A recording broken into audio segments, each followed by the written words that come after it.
It's he's doing this on purpose because I'm down to like the last couple of years. Yeah, it's just we won't put anything.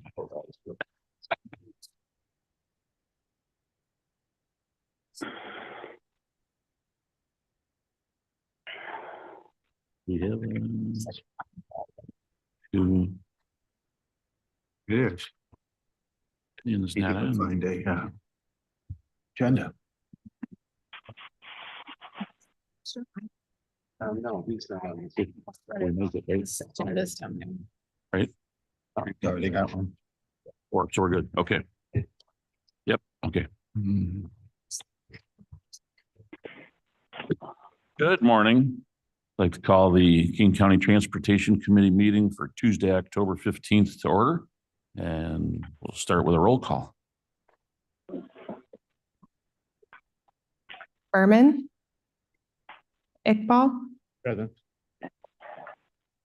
Pius. Vice President. Leonard. Leonard here. Roth. Roth here. Thank you. Doherty. Right here. Davis. Davis here. All right. Any objection for the remote attendance of Mr. Doherty? No problem. All right, seeing none. Gary, welcome. Thank you. Mr. Caius, did you have a thought about minutes of September? Yes, sir. This is Caius. I would request for unanimous consent for the approval of the minutes from whenever that was, September September 17th? 17th. Lucky guess. Yeah, thank you. By unanimous consent without objection. I see nods and Mo's in agreement. And so it shall be. All right. Public comment. A little sparse out there. Welcome, Joe, and congrats. All right. No others? Anybody signed up online or anything? Nope. All right. Well, next on my list is Metro presentation. So Joe McMahon, come on down. Good morning. And thank you for inviting me to present Metra's proposed budget for fiscal year 2025. I'm Joe McMahon, your representative on the Metra board. I'm going to give a quick overview. I'll do my best to make it quick. It's a lengthy budget. We sent it electronically to Jane Talish, I think, yesterday. So if you haven't received it in your email, I think you'll get that in the next couple of days. But Metra is proposing for our fiscal year 25 budget of $1.135 billion. That holds fares steady at the current levels and relies on both strong sales tax revenue and the continued use of COVID relief aid to cover our expected growth in operating expenses. In addition to the operating budget, we have a capital budget of just over $366 million for next year that continues our investment in our infrastructure of bridges, stations, rolling stock, which is made up of both new and then rehabilitated passenger cars and diesel engines. Our operating budget is about 4%, 4.1% higher when you extract out kind of an investment in and then investment out of assistance that we provide to the Northern Indiana Commuter Transportation Division. But our actual budget is about 4.1% higher than the 24 budget, and that's due to inflationary expenses, contractual and market increases, and then upgrades to our positive train control system that is in very simple terms, kind of our GPS and safety system that monitors the movement of trains across our system, 11-line system, helps provide with safety to prevent collisions, backup, stop trains, trains on track that might be, on the wrong track. It also addresses heightened cybersecurity risks that all of us, and certainly we at Metra, are facing, and then additional spending related to training, ongoing training of staff, and federal regulations. Our budget is funded mainly by system-generated revenue, over $304 million, fair revenue of approximately $184 million.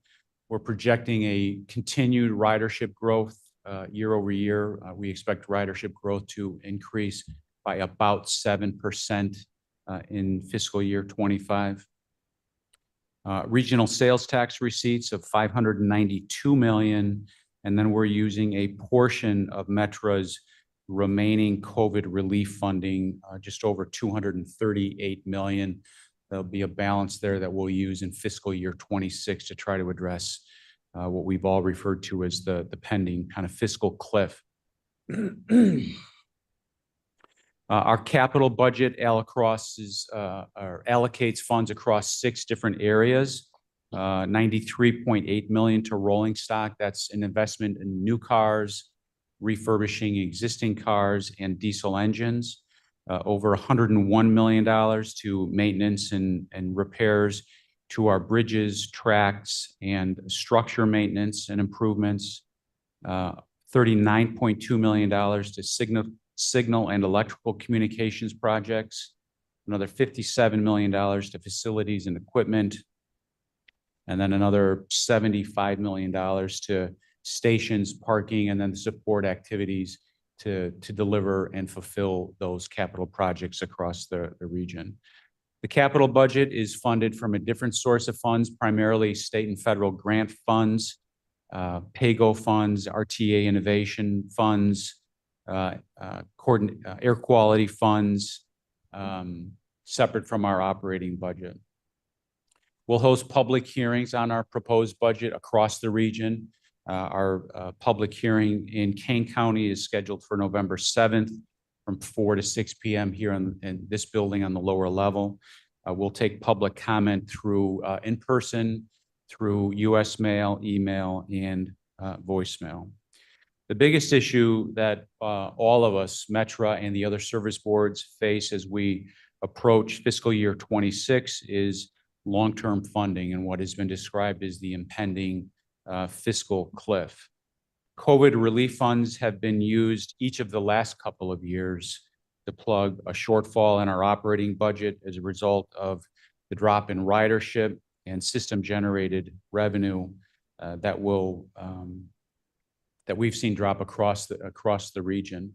COVID relief funds will run out in fiscal year 26, and we're actively working to identify solutions both internally to identify efficiencies and consolidation, but also working aggressively with our legislators in Springfield and in Washington to address long-term funding solutions that preserve both the level and quality of service to the riders across the suburbs and Chicago. We think Metra provides a very safe, efficient, and responsible form of public transportation that takes significant pressure off of the surface roads and tollways and is a vital part to the economic success of the region. So we think that long-term funding solution is both a local, state, and federal issue that all of us need to work together to identify. As you know, there's been a lot of discussion in Springfield and locally about plans to consolidate Metra, PACE, and CTA. And while Metra is committed to collaborating with these other service boards and agencies, an independent agency that is responsible to the residents of Kane County and to the residents that we most directly serve is critical to maintaining that level of service that the residents of Kane County expect and that we've delivered for decades. On a positive note, we are seeing an increase in ridership. I'll touch on this right at the end, but ridership across the region continues to grow. And next year, as I said, we project a ridership growth of about 7%.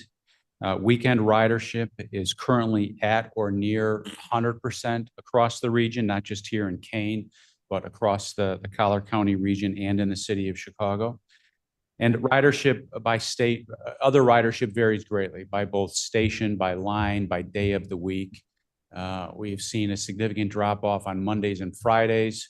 Ridership on Tuesday, Wednesdays, and Thursdays continues to grow as people are returning to work in center city locations. Across the system and in Kane County, we are at about 67% of pre-COVID ridership. Let me kind of wrap up with an update on several capital projects that we have been working on the last couple of years. And the first one I'll touch on is the one that's physically closest to our location here in Geneva. That's the Union Pacific West Line 3rd Main project. It is nearing completion. The bridge work over Route 31 is completed. The grade crossing at 3rd Street was recently completed, and then the final road crossing closure at Western Avenue should be done in about 1 month. I think the Western Avenue crossing was closed on October 7th.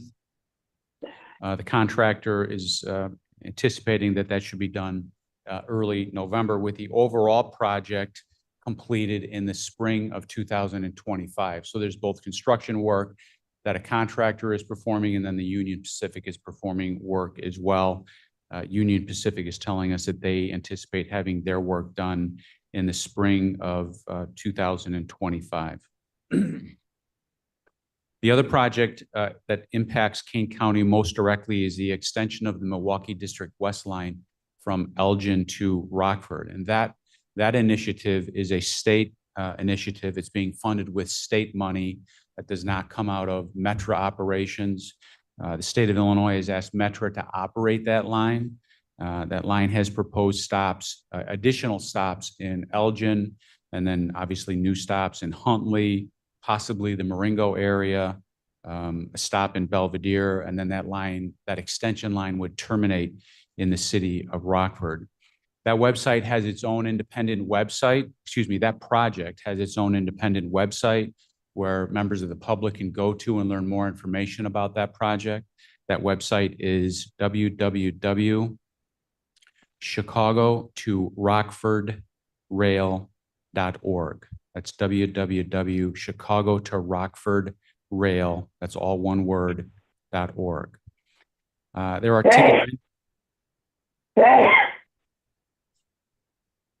There are ticket vending machines being installed across stations to make purchasing tickets easier and more accessible. There are ticket vending machines at each of the stations. Each station will have at least 2 ticket vending machines. Both are installed and operational here in Geneva and at the other stations across Kane County. Stations with higher ridership will get more.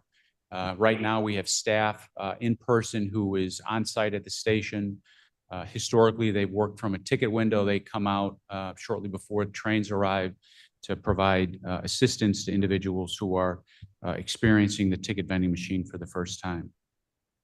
Additionally, we've installed new platform monitors. They have a technical name. I'm not going to try to describe that, but the idea there is to display additional service information, arrival and departure times, delays. They're easier and they better serve our customers, and specifically our customers that need ADA assistance.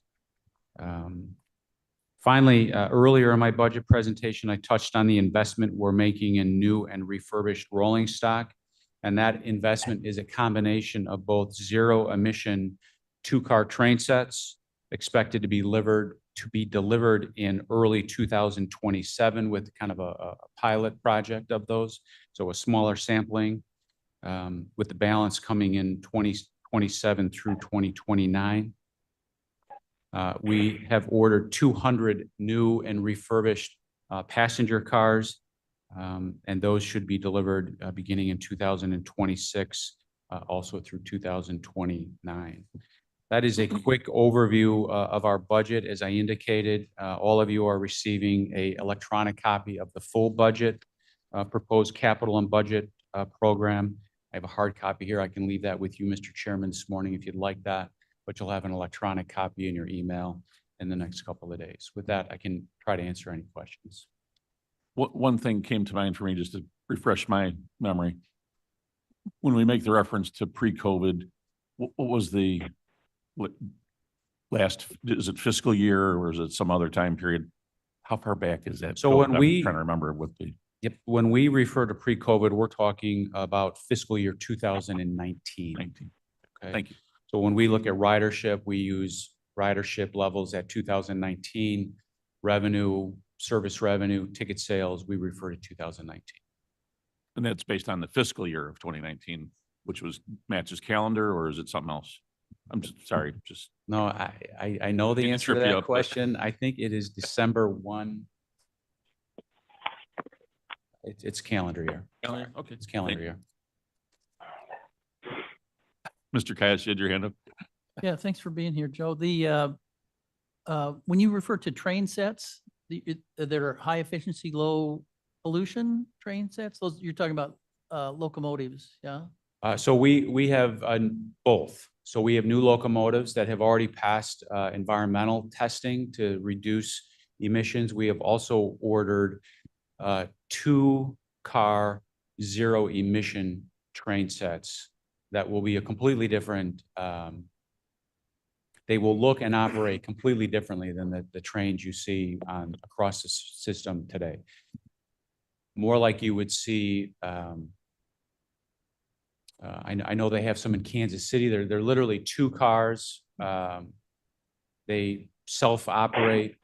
It's a 2-car train set. It's not a 5 or a 6-car train set led or pushed or pulled by a diesel locomotive engine. More of them running faster or? I don't know that they're running faster, but they would allow for more frequent trips that are not, it's just not the full 5, 6, 7-car trains that are operating now. And on the time periods where we're running those full trains and it's a low demand, we may only have 2 or 3 cars open, but it's still pulling 7 passenger cars.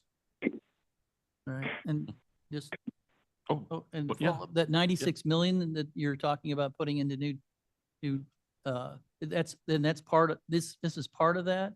How much bang for the buck do you get out of 96 million bucks? So the 93.8 million that we're funding in fiscal year 25 is not the 2-car train sets. That is an investment in refurbishing existing cars. So our current rolling stock is a variety of, what I would call relatively new to relatively old passenger cars. And the relatively old passenger cars, some of them are literally 50, 60 years old, that our own contractual staff has refurbished, and they essentially got the train car from the wheels up and modernize it. But the frame of it is sometimes 30, 40, and 50 years old. That work is done in-house by our staff. That's the $93.8 million of our capital budget for fiscal year 25. The 2-car train sets are contracts that we have out for totally new train sets to come in to Metra and be deployed across the lines. One last thing, those new plastic seats, my vote and my wife's vote is no. Not very comfortable. Okay, so the They look individual, great. the individual seats. Yeah, Okay, lots of plugins, that's great. Cup holders, super. pass that along. Thank you. Not much in the way of cushion, huh? All right. Mr. Roth was next. Hold on. The budget book, Jane emailed out at 8:50 this morning to all the board members. Excellent. Thank you. I appreciate it. Yeah. And thank you, Jane. Good morning, Joe. Good to see you and thank you for the report.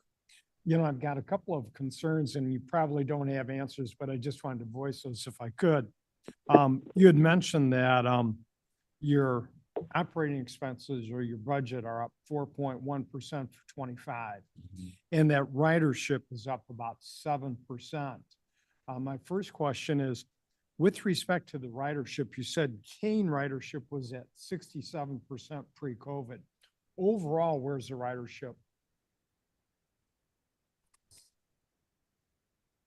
So it varies, again, by line and by day. And the short answer is I don't know, overall ridership as I sit here, but I might be able to find it really, quickly, in the budget book. About 60. So a little bit lower than that. It sounds like we're at about 60% across the 11 lines. Okay, even though that number is low, I think that's a good indicator because in the future, when the COVID money is gone after 26, if ridership can continue to grow, that will help offset some of that COVID relief money that you've used. I noticed that you had mentioned you're using COVID relief money for the 25 budget. And I think you mentioned in the 26 budget, 238 million, is that correct, of COVID money? In the 25 budget, we're using 238.4 million for the 25 budget. And I have the number of how much we'll have left for fiscal year 26. Mhm. I think it's over 100 million, but I don't know as I stand here the exact figure. You know, I understand that. I'm sorry, I don't mean to get too specific with it. Here's my overall concern and worry. In 25, if we're using roughly 238 million of COVID money, which equates to maybe 20% of the total budget. And you had mentioned in the future that you're going to try to supplement the loss of that with local, state, and federal funding. Does that mean that Kane County and some of the other counties will be asked to help fund? I don't think historically we have asked local governments to provide assistance to operational funding of Metra's operation. Funds come from a variety of sources, state and federal grants, and then ticket generated revenue, and then money that we receive through the RTA sales tax formula. So it's a combination, but when I say it doesn't come from the county, it comes from taxes raised through activities that takes place in Kane County. So yes, the residents of Kane County contribute to the operational budget of Metra, but it's not like Metra has come to Kane County and said, we need the county to allocate X amount of dollars. That has not happened. That I have not heard that has been on the table for discussion or that's even a possibility. Well, that's good. That's a relief That's- because we're reaching that same fiscal cliff as you are. So I'm happy to hear that. And I think with the ridership at 60%, if that continues to grow, that will help drastically offset the loss of the COVID money. So the picture, even though it isn't bright, it isn't bleak either. So I'm encouraged. Thank you. Thank you. I assume that the new wave 2-car train sets also represent something that's more efficient, less expensive to run, to operate. Short answer, yes. Fewer staff, more efficient from a cost perspective, just on operational side. So if ridership continues to grow and you guys are sharpening the pencil efficiency wise at the other end, working towards a common goal. Thank you. Tom. Yeah, I more have comments to share and I'm just going to make a few. And first I want to start off by saying thank you to your efforts as well as the Metra staff and the work that you've been doing. The relationship primarily with Jackie Forbes on our staff has been wonderful. And then also at the regional level, just working with Metra. The second thing is I want to mention is PACE. We tried to look at PACE being here, but they're just slightly behind in their budget presentation and work, but they will probably most likely be here next month. The public hearing that was mentioned earlier in the presentation is on November 7th. That's a Thursday from 4 to 6 PM. It will be right below us in the auditorium for the Kane public hearing. So I wanted to mention that. There's a lot of hearings going on right now. I think the last Senate hearing is actually today at 10 AM. And there's been hearings. We had one up at Elgin Community College and just trying to, the Senate's just trying to glean information, what direction Kane County wants to head. We had our committee of the whole presentation about a month ago, and also the House Working Group is also meeting this week. I think they're meeting 2 days this week to discuss primarily, again, the fiscal cliff that was discussed, as well as to discuss governance. And so I bring that up because there's a lot of discussions going on. I would guess sometime later in November and December, you will start hearing discussions relative to the funding of some of these issues and the potential ways to fund that. So I think Mr. Leonard's question in regards to some of the concerns, those are types of comments that if the county board members have any type of comments they want to submit, make sure you're submitting your thoughts, your concerns, because there will be discussions. There has to be means, methods to address this shortfall. And so that will start occurring this winter. And I think there's even questions about how or what type of funding should be utilized even right now, but many people aren't really discussing the way to fund it at this point. That will happen this winter. So I don't think any major decisions will be occurring until next year, but those discussions will start. And then back to the public comments again, if there's anything that you feel like you need to express about this whole process, talk to myself and Jackie and Madam Chair. The three of us are in various meetings. I think Jackie and I have 3 meetings this week on the transit concerns. And so, and Madam Chair does as well. So let us know if you have any thoughts or comments so that we can adequately continue to support. From the staff level, our expression has been exactly what came out of the committee of the whole. We haven't really changed our thoughts at the staff level. We continue to express the concerns of consolidating all the service boards. We feel that would, at least from the staff level, we feel like that would be detrimental in the short run. So we continue to express that the way that Metra and PACE serves us is adequate and very good, and to change that where there is more of a regional board is a concern to look at and address our local needs. That doesn't mean things won't change. I think we're hearing fairly clearly from our legislators that there are some changes that they're looking at, and we're expressing that we feel that a stronger RTA is probably all we should be looking at. Again, not consolidating or merging the boards. Now, there are others in the region that feel otherwise, that there should be a consolidation. But we are working with the other counties. Jackie and I have attended a couple of meetings with other county staff and have tried to find consensus for a regional voice, and that's ongoing. So wanted just to make sure that you're aware that there's a lot of discussions going on right now as our policy representatives of the county board. We're working closely with Metra and PACE, and Madam Chair is working closely with the other county board chairs in some of the discussions, as well as attending some of these hearings. So that's just a big picture overview. There's a lot occurring right now, and probably significant things occurring in early 2025. I don't know if you had anything else you wanted to add to that, but I just wanted to make sure it was clearly stated. November 7th is the public hearing. So if you have comments, for sure you can give it up to that date, but if the sooner the better too, if it's dealing with some of the fiscal cliff aspects. And I think that's a great summary, Tom. Thank you. I can answer questions, but nothing to add. Mr. Roth?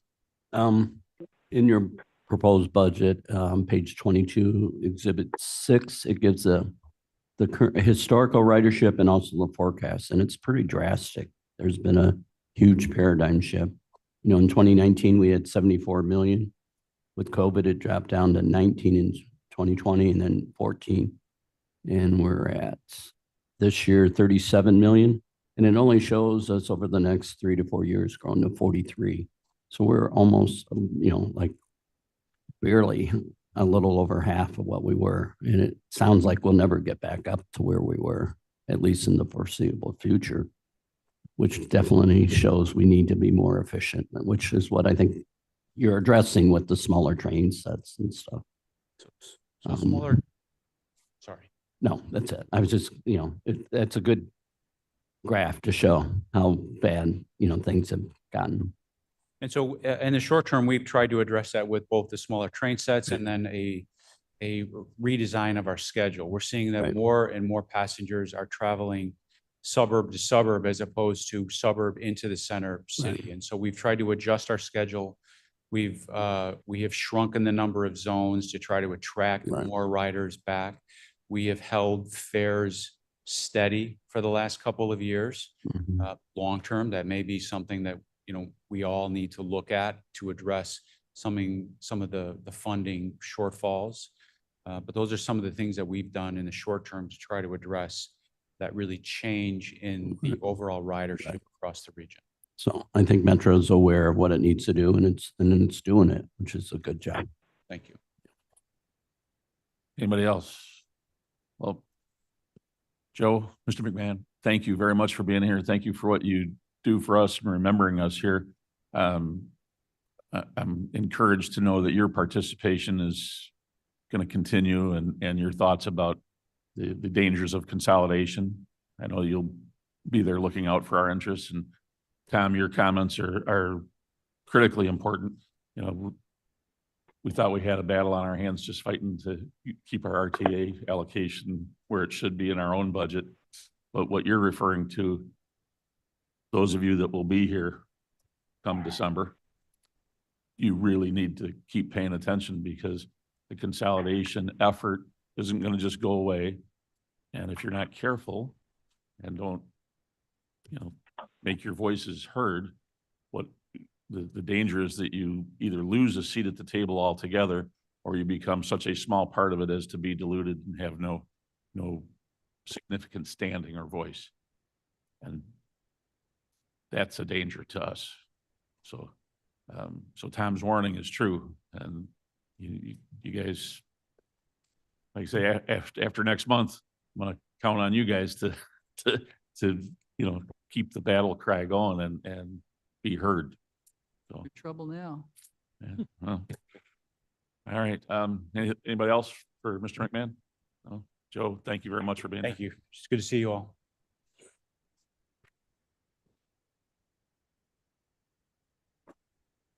See, I know when I look up now, Justin's gonna be over there because he's been really steady about this, which I appreciate. Justin, finance?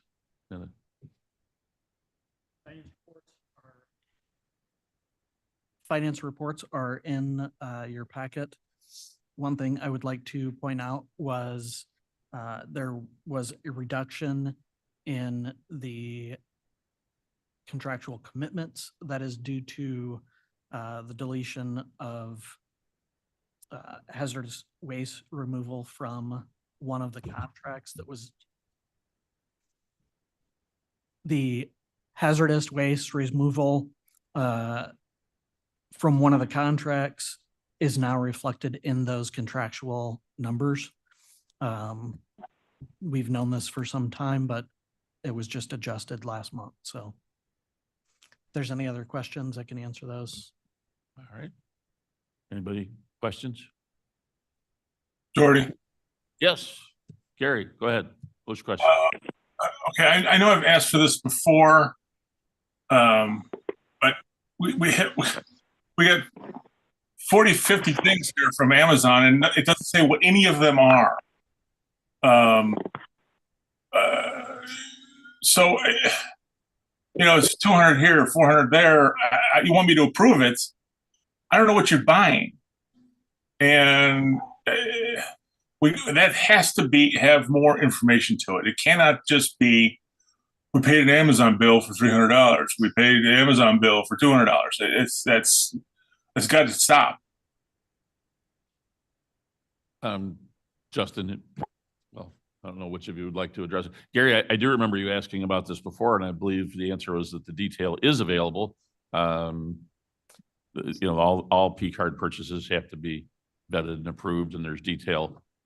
Where it's available, I guess, is maybe more of the question. So what is included in the packet is a download from the P-Card website.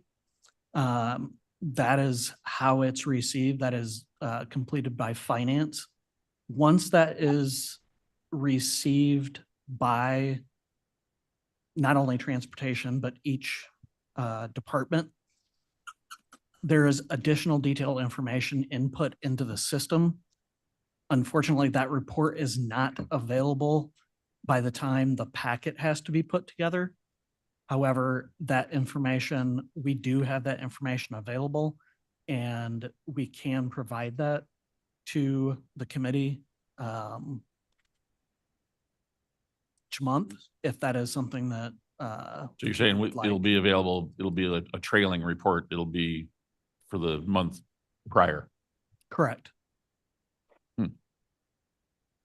So the report for, actually, I take that back.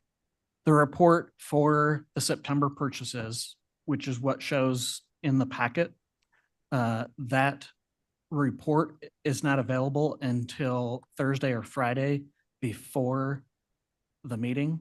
So last Thursday or Friday, that's when it was available, whereas the packet needed to be You have to into the prepare the rest of system. the packet prior to that, so it can be part of the agenda and public and so forth posted. I have, Mr. Roth.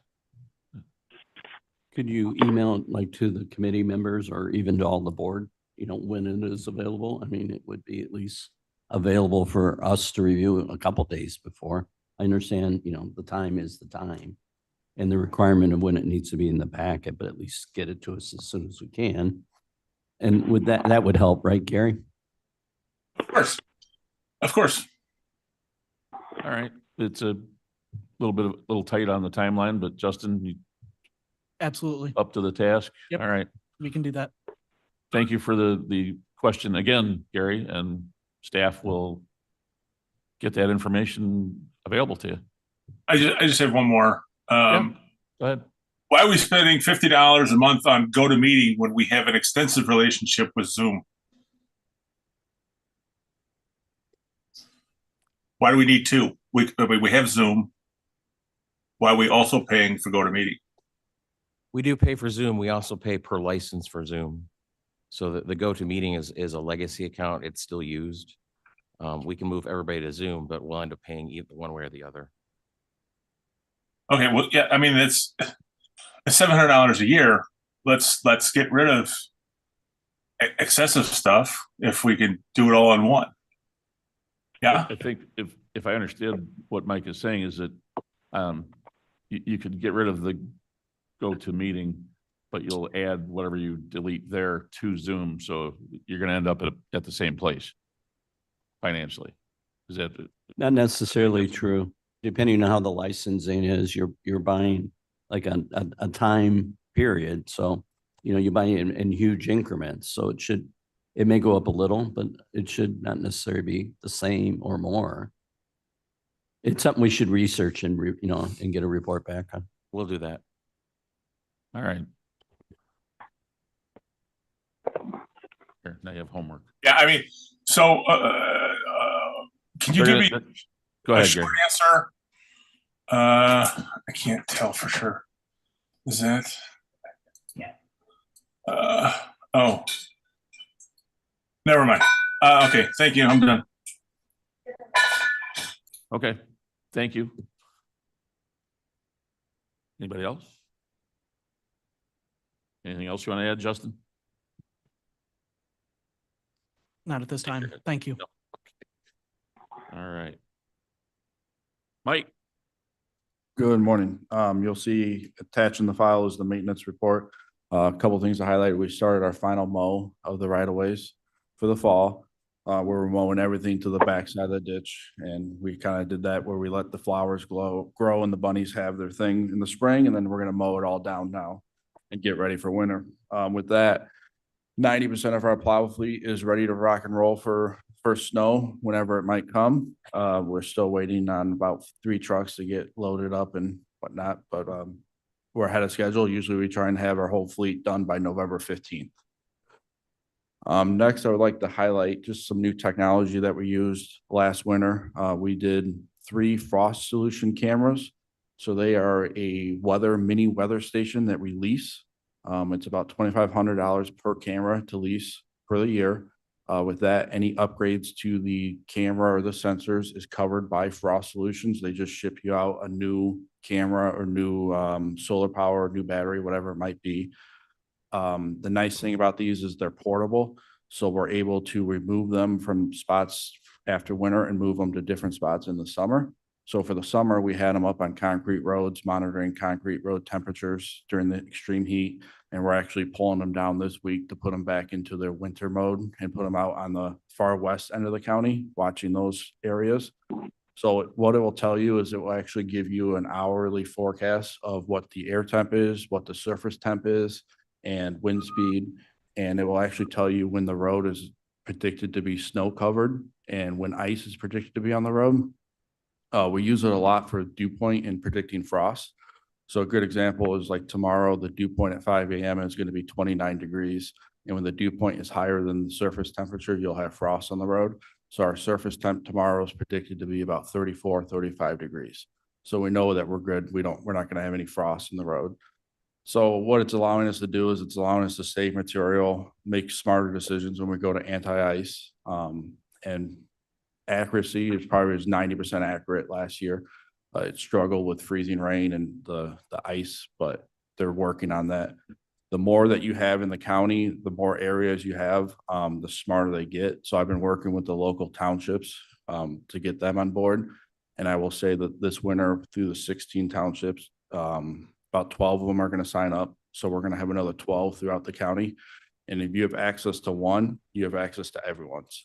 So I can see Rockford, Winnebago, Greene County, some other counties out farther west that have them. I can actually monitor their weather conditions and see what's happening for them. So it's a good piece of technology. It's a lot cheaper than a permanent weather station. A permanent weather station is about $150,000 to $200,000 to install. So we're going to continue to lease these and use it to the best technology we can. So the picture on the far bottom right is actually what it looks like. It's got a solar panel, battery, and then it's got a camera that takes still shot photos every 20 minutes during a storm. So any questions on the report? Mr. Roth? What's the forecast for this winter compared to last? It depends on who you look at. NOAA is saying an above average precip with below average temperatures. If you look at the caterpillars and you believe in the old wives' tales, we've seen caterpillars that have, mostly black and not as much brown, and that usually indicates a more severe winter. So we'll find out. Okay. But I can say that KDOT's plows are ready to go for whatever they throw at us. Okay. Thank you. Don't forget to check the Farmer's Almanac too, right? Yes, that one I think is same where it's roughly, if I read it right, I think it's saying above average precip, but temperatures normal. So Okay. I think one weather I follow, we have a 50 to 75% chance of seeing more than 2 snowstorms that produce more than 8 inches of snow or more. So we'll see if that's accurate. Well, yeah. This is very impressive. It sounds great. I imagine that you guys are watching for a tipping point where it would make sense for us to own our own of these instead of leasing. But the comparison of this expense versus the 150 to 200,000 that you just mentioned is that's a huge gap. So it may be a long time before it makes sense to own them instead of leasing. Yeah. I'm sure you guys will keep track. Yeah, we are. All right. All right. Talks about our latest Adopt a Highway applicants. So this month we have, three new applicants. One is gonna be on Galligan Road from Huntley to Freeman, and then the other one is Long Meadow Parkway from Bowles to Route 25. And the other is Randall Road from Foothill to Highland Avenue, and staff recommends approval.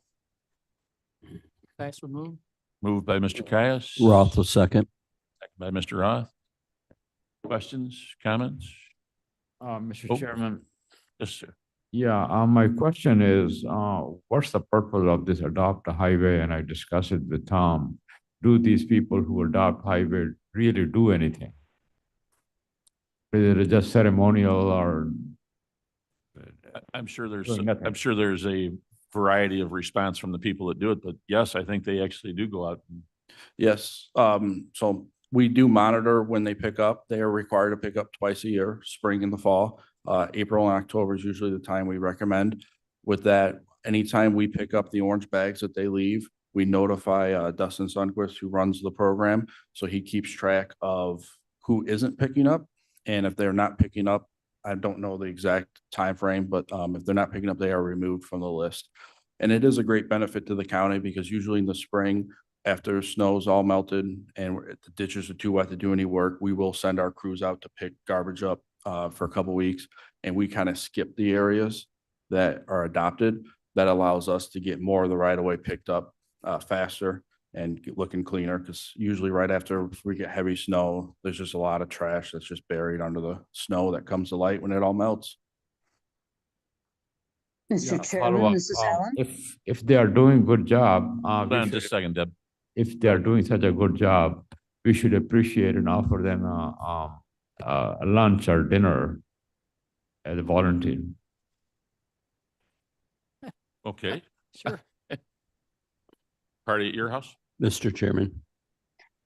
Hold on, Okay. Deb, what, you, Thanks, Mr. Chairman. I just wanted to say that a number of my neighborhood groups have been involved in Adopt a Highway, and it's a chance of camaraderie.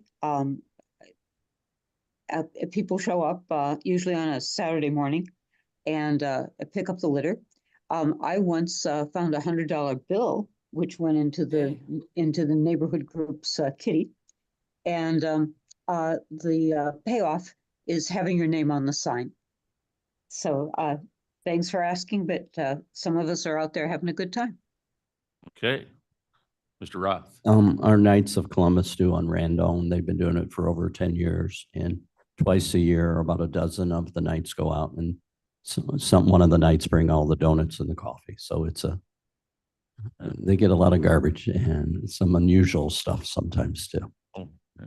So I understand your concern, Mo, that, and I'm sure it happens, sometimes people sign up, maybe have good intentions and they don't follow through. We try to let those drop off and replace them with people that, for the most part, really do go out and do the work. All right, any other questions, comments?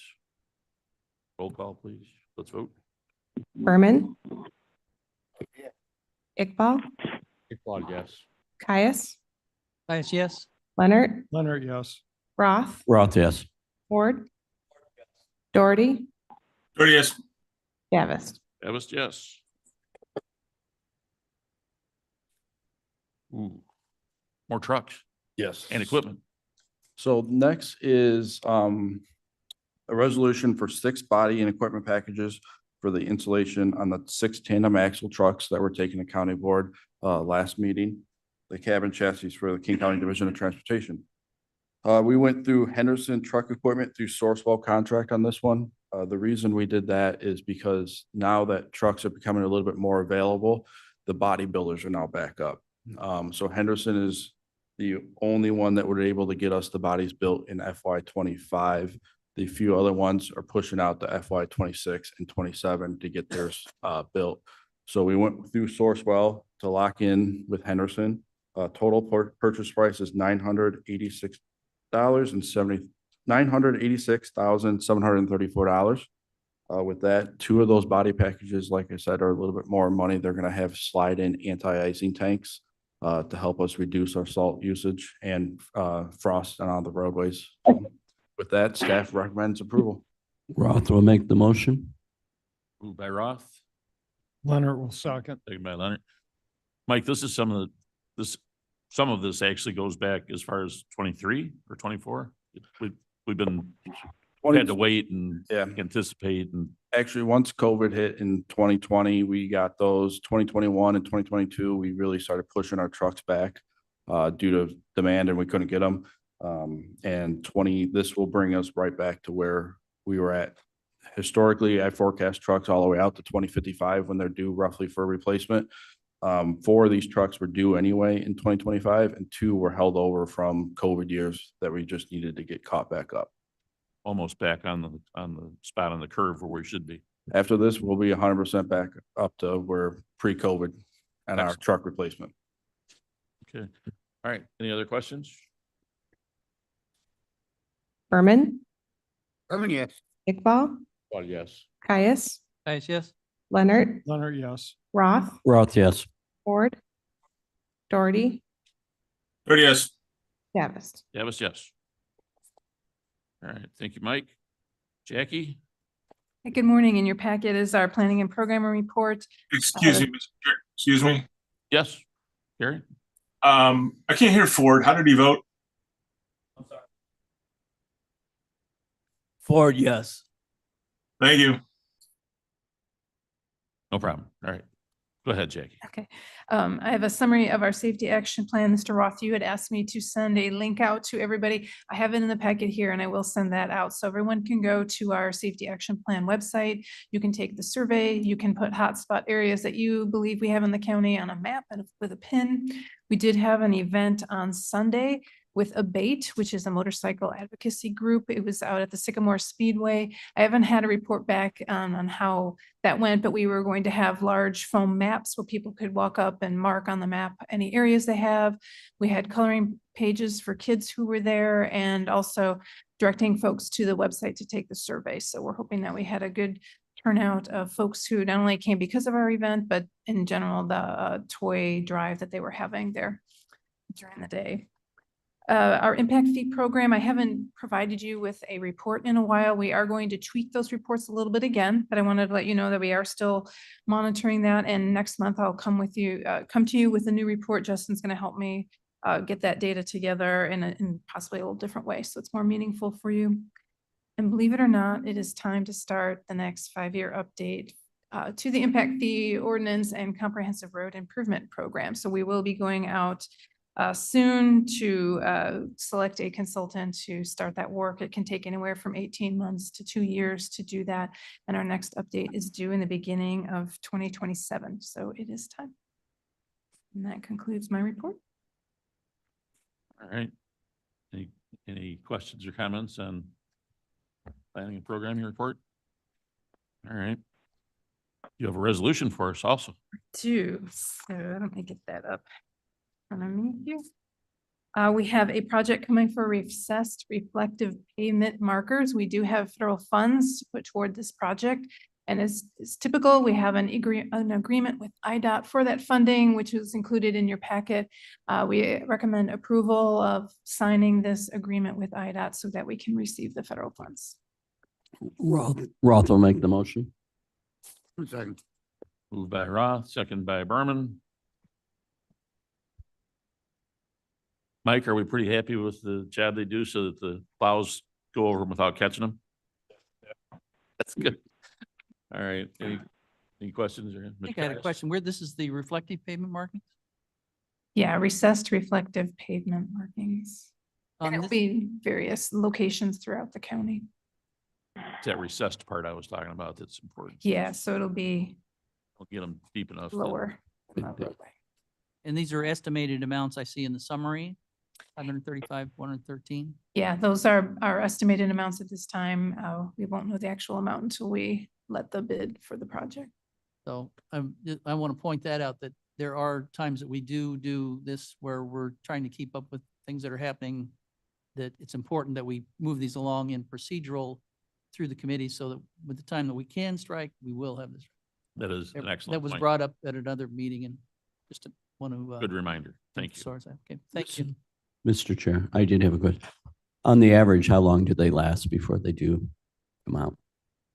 That's a good question. Do you know? Sorry, I didn't mean to stump you. Yeah, I don't. Historically, it depends on, you know, the condition of the roadway, but you'll get about 10 years out of them before they start popping out. Okay. We do have a replacement plan in Okay. place where how we monitor and replace them when they're in the roadway. Okay, thank you. Anybody else? No? Berman, Herman, yes. Iqbal, Yes. Caius, Guys, yes. Leonard, Leonard, yes. Roth, Roth, yes. Ford, Ford, yes. Doherty, Pretty yes. Davis. Davis, yes. Thank you, Jackie. Doris? Hello, good morning. Our permitting monthly report is in your packet. We do actually have a couple photos to share with you today. So Big Timber Road and Providence Street is a new access point that went in. We showed you some progress photos a month or so ago. So this is looking west from Manning, an existing road at the widening that took place. And then in the far deep into the photograph, you can see Route 47. This is just another angle showing that new access to Big Timber Road. And I think with Blair's help, we may have a video for you. Yes.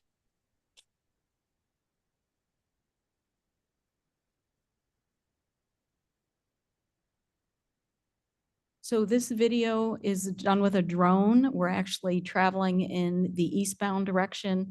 Big Timber Road historically was 2 lanes, 1 in each direction. Widening was required in order to put in a right turn lane, and heading westbound, they needed a left-hand turn lane to get into that new access point on Big Timber. So it had been widened to effectively, get those turn lanes in. Our video's not tracking with me, but that's okay. And then you can see as we head farther eastbound, we go back down to just the 2 lanes closer to Manning Road.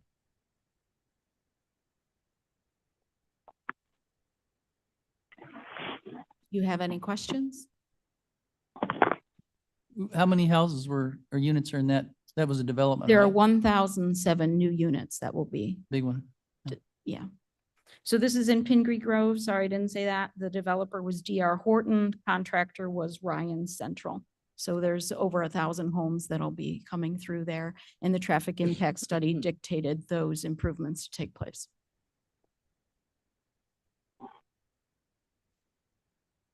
Appreciate the pictures and the video. Right. All right. Thank you, Doris. Kurt? Good morning.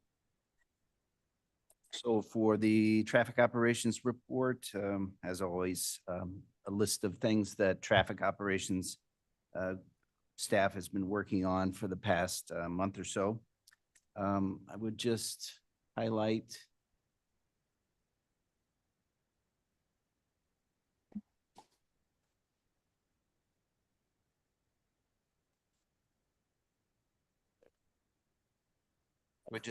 a couple slides that are centered around our electrical maintenance contract. That is a 3-year contract, 36 months contract that is scheduled, kind of tracks along with our fiscal year. So as of right now, we're closing in on the 2-year mark at the end of November. And there are a lot of responsibilities for that contract. And so I thought maybe a couple slides here that shows some of the activities of that contract. We talked last month a little more in depth about knockdowns. That's just a part of the duties and responsibilities of our electrical maintenance contractor. And if you can see it, this is a chart that breaks down all of the different tickets that have come in related to that contract. And so Okay. You can see at the very top, there's through There 21 we go. months, Thank you.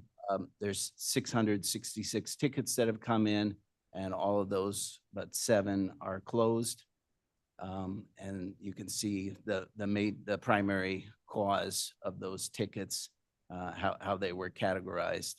Sometimes tickets have multiple features, but this is the primary cause. Then similarly, we have a ticket system for our traffic network operations activities.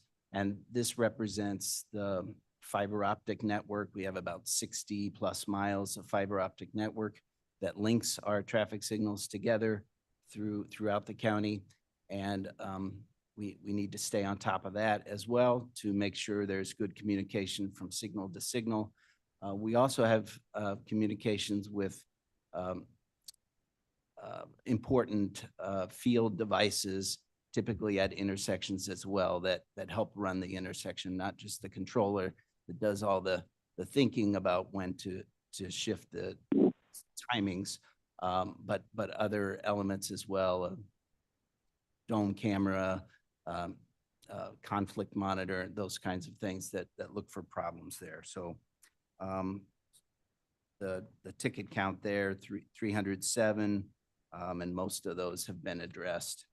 But anytime there's a communication outage or a communication error that's registered, generates a ticket, and we try to stay on top of those. I guess all this to say, we're fortunate to have this traffic management system that's centralized and robust. It's been built out over the last 25, 30 years. And so, you know, we work hard to keep it healthy and working in good order. So that's essentially the report. So, you know, it's essential stuff in the modern era. So looking at that one, 285, there's 22 tickets not closed. What's the nature? Is that just a carryover? They didn't get closed by the time this report happened and they get taken care of? Or are there some things that Yeah, are so bigger and more menacing? you're speaking of the network operations. Those things are sometimes a little bit more tough to track down. I wouldn't read too much into it. The signals are still operating fine. It's just our communication with certain devices might be a little on the fritz. A lot of time that deals with just the nature of aging equipment, and it takes some time to get those repaired and I replaced. had a feeling that it was more subtle kinds of things. I just kind of wanted to point out that the way it's presented there, sounds like we just didn't solve 22 of them. So be ready to explain to folks that are new coming in, you know, why that might be. Sure thing. That was it. All right. Thanks, Kurt. Jennifer? Good morning. KDOT was recently notified that one of our applications for HSIP funding was approved and granted to the county. So that was very exciting news for us. Thanks to Jackie and Colleen Jaltuk from our department that put in those applications this year. So we will be advertising for a new project with that money where we will provide safety features at many of our 140 rural curves. They would benefit from low-cost improvements such as the addition of chevrons, warning signs, flashers, speed warning signs, and some other safety features like rumble strips on these 140 rural curves. So that is 90% funded by the federal government, the construction of that project. We'll also be advertising for on-call design services with a consulting firm to help our engineering project management due to our shortage of engineering staff. That'll happen this month. And we currently have another project for advertisement for on-call traffic safety services and a couple of other design new starts coming soon. So those are our highlights. We can move on to construction photos.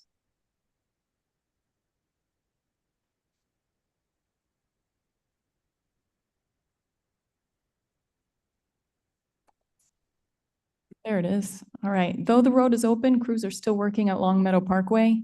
finishing up landscaping and other punch list items. A ribbon cutting ceremony was held. Where's the photo for this one? It got cut. There was a great One photo down. of you too, Mr. Davis. One down farther, there you There go. it is, there it is. Waving goodbye. Let me go back. Slides are going slower. Yeah, ribbon cutting at Doberman Road Extension Project to celebrate the opening of that fantastic new infrastructure we have on our county system. Thank you all for your attendance, which made it a really special event. And I'll go back now to the work that is still ongoing at Doberman Road. We anticipate fully opening the road to new traffic at the end of the month. And construction is essentially complete at Plank Road, Angle to Juan. That's another one of our HSIP safety projects. They provided safety features such as widened shoulders and rumble strips to prevent run off the road crashes that we do see on this stretch of Plank Road. And the Fabian at Western intersection improvement continues to progress. These photos show concrete curb placement, base prep, and some HMA paving happening there. Those are the photos we have this month. On that last one. Yeah. We wrap that one up pretty soon. I have to go that way a lot. Yeah, yeah. I'm Seems not- like it's getting close. Getting close. It's getting close. I know I know we have until Thanksgiving, but we do try to wrap things up before Halloween if we can, so. No pictures of the Bunker Road, preliminary. thing here? Yeah. Not yet, no. So the design is complete. We're pulling together the letting package. We're in attorney review and IDOT review, but I do hope to start advertisement for that project next week. Then we'll give the contractors 3 weeks to pull their bids together. We'll open bids near the end of November. I really do hope to bring our bid to the November Transportation Committee. And some pictures. We'll try to throw a photo in there, sure. ComEd work is ongoing there, so prepping the site for ComEd by relocating some utilities currently.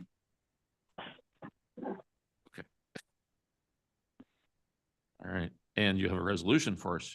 I do. You're gonna cooperate with the Forest Preserve? How about that? About 20 years ago, as part of the Stearns Road Bridge Corridor Project, the county acquired real estate in addition to the usual right-of-way to meet some federal environmental requirements to protect, restore, and rehabilitate these areas. These environmentally protected parcels are commonly referred to as the Greenway parcels.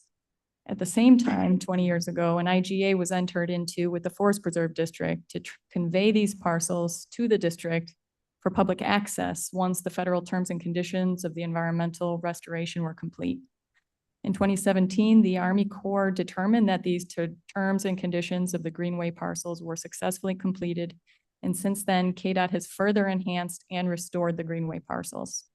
Staff recommends approval of the IGA brought here today to officially transfer the Stearns Road Greenway parcels to the Forest Preserve District, along with the agreed upon payment of $572,275. Roth will make the motion. Or was second. What's in my desk? Well, on this one. Moved by Roth, seconded by Ford. 572,000 now? Yes. I think it should be more. Let's vote. Berman, Yes. Iqbal, Well, yes. Caius, Nice, yes. Leonard, Leonard, yes. Roth, Roth, yes. Ford, Ford, yes. Doherty, Doherty, yes. Davist. Yes. And then we're gonna keep working with V3 companies. Yeah, yep. KDOT staff utilized the QBS process to select B3 companies to provide Phase 3 construction engineering services for Bunker Road Extension, which will be let later this winter. Staff recommends approval of an agreement with V3 for $1,683,644 to provide these services. Good. Roth will make the motion. Moved by Roth, second by Mr. Berman. Thank you, V3. I think for 1.6 million, they should be thanking us. Yeah. Somebody else is buying lunch. Yeah. All right, well, good point. Goes back to our budget and being able to hire enough of our own people, you know, but. Next time, so in the future, when Tom, Mike, Jackie and everybody are trying to get their budget, you know, to a point that they can hire our own, which would save money, you guys need to speak up then. But for now, let's vote. Berman, Berman, yes. Iqbal, Oh, yes. Caius, Yes, yes. Leonard, Leonard, yes. Roth, Roth, yes. Ford, yes. Doherty, Already yes. Davis. Yes. Thank you, Jennifer. Guys, did you have a thought about reports being placed on file similar to minutes? Mr. Chairman, this is Caius. I would request that we replace with unanimous consent, replace the reports on file. Roth will second it. See everybody Doesn't need nodding, second. doesn't Yeah. even need a second, so. No, we don't. All right. There you go. Placement on file. All right, do you want to have an executive session? You sure? New business. Anybody? Carl? New business? Anything? You're good? All right. Good. In that case, Roth will make a motion to adjourn. all right, gonna need a second on that one, though. Mr. Berman seconds.